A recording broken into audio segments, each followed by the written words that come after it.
Today we're at our Inspiration Gardens here at our store in Denville, New Jersey, and as you can see, it's a complete mess. This spring we decided it was time to refresh the water features around our store, and that's exactly what this series is all about.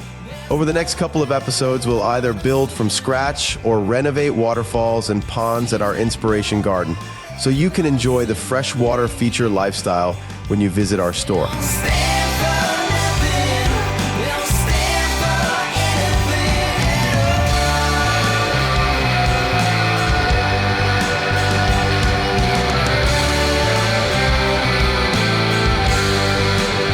We're not going to worry about the rest of the gardens today. We are going to be putting in our 8-foot long by 2-foot high pondless waterfall. It's called our Patio Falls.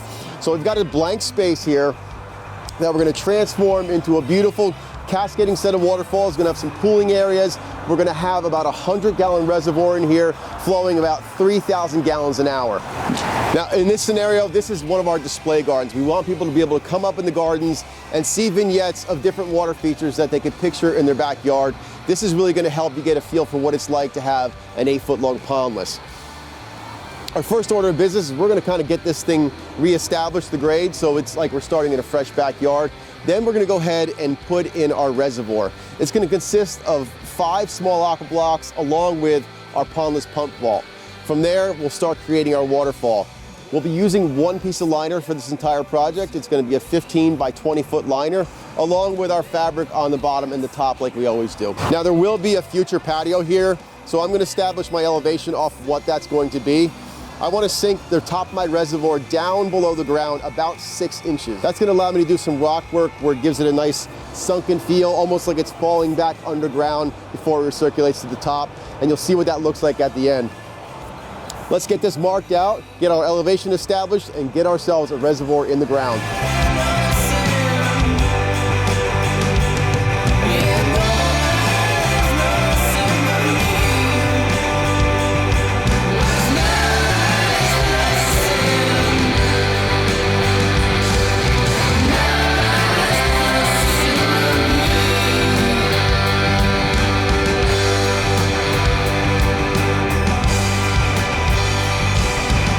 After just a couple of swings, the hole is ready for the fabric, liner, and aqua blocks, which will serve as our water storage and reservoir. This is what a completed reservoir looks like. We've got our 5 aqua blocks installed. They're all nice and level. The top of that block is about 6 inches below what is going to be our patio level, so we'll be able to have that recessed look down here. Over on the left side, we've got our pondless pump vault, which Rob opens that up. That's where our pump is going to be housed inside there. Then we'll have plumbing coming out, feeding up all the way to the top of the waterfall where we'll be installing our spillway. Now that this is all set, you can see we've already started to place some rocks. This is going to be our drop that falls into our reservoir. From there, we're going to start cutting back, creating some pooling areas, more shelves where we can have a few more waterfalls. I'm thinking we'll probably get 3 to maybe 4 drops starting from the top there. So keep in mind, from this elevation up to where it starts is 2 feet high. And then from where the waterfall starts down to where it ends is 8 feet long. Now comes the fun part. We start to create all these cool cascades going through here. We'll be flipping that liner back over, carving in, pulling it back, setting our next set of waterfalls, and working our way up to the top.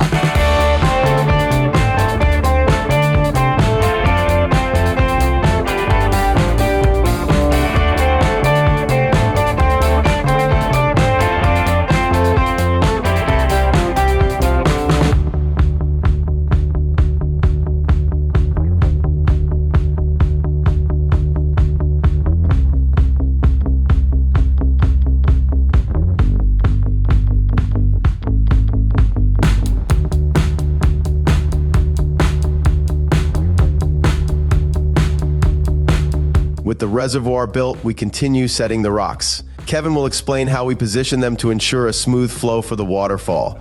So this rock right here is basically one of the first rocks we picked out in the whole project. This was our weir stone, and this is where the water is actually going to be cascading off of. So this is going to be the actual waterfall. So is the water just coming right here?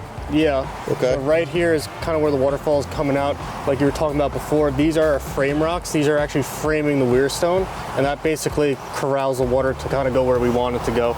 Yeah, and then from there you got a lot of layering going on, meaning you're kind of like using a rock that's lower in front, to hide the bottom of that rock, so Right. it looks like it's buried. Yeah. Right, and then more of the same down here, so you're gradually stepping down into what is going to be the end of the pondless. So we could actually put a bib liner in here and have a little bit of water pooling before it disappears. That's kind of the idea right here, especially with this rock right here, how it's kind of weathered. It looked like the water kind of eroded this rock away and then kind of just terminate into this basin. And then over here, the liner comes up. We're going to do the plant pocket here, maybe like some soil inside here. Yeah, so we'll tuck that liner in, pack some soil in, and then we can do the same thing over here, kind of just add some soil, add some color with plantings. Yeah, because I really like when we get the plants close to the edge of the rockwork. That kind of blurs that line between the water feature and then the landscape, so it bleeds out into it. So we're at the point now where we got to get the plumbing in, right, for the pump. Yep. That's going to go in, and then this will be another soil pocket inside here. Yeah, so we'll take some geotextile fabric to protect that reservoir, make sure no soil falls in there, and then we'll put some soil in here, kind of just blend it in so it doesn't get too rocky, not too much gravel. Awesome. And then where you're standing now, that's going to be a pooling area. Yep. And then we kind of go back like a hard right-hander before the other waterfall comes into that, right? Yep, so this is another weir stone similar to that one. Basically, we'll have water cascading through here. We'll have another weir kind of follow back here. This will all be pooling. What's going to be awesome about this is it's only 8 feet long, right? But it's going to be a ton of action from start to finish. I really love it. Yep.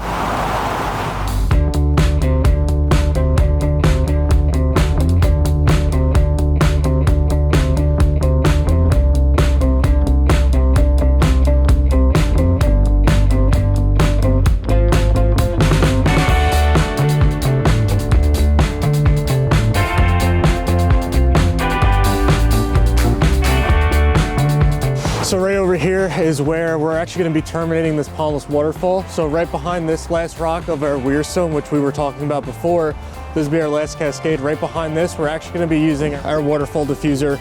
This is actually going to be plumbed up through the liner, through this bulkhead, and connected here. This will be a watertight connection, and the water's going to hit this diffuser and basically percolate up slowly. So this will get buried behind here.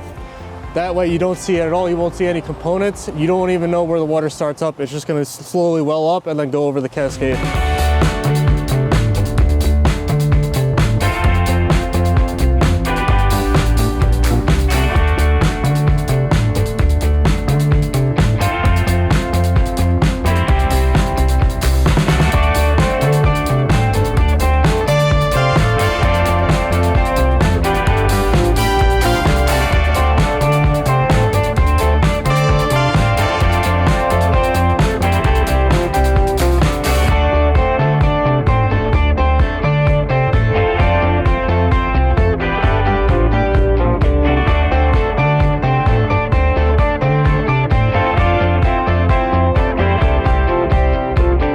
And now, it's time for the reveal.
Tell us, what do you think of such a simple but beautiful waterfall? And if you are from northern New Jersey, you can visit us and experience the tranquility of water in person. Thank you for watching, and see you in the next one.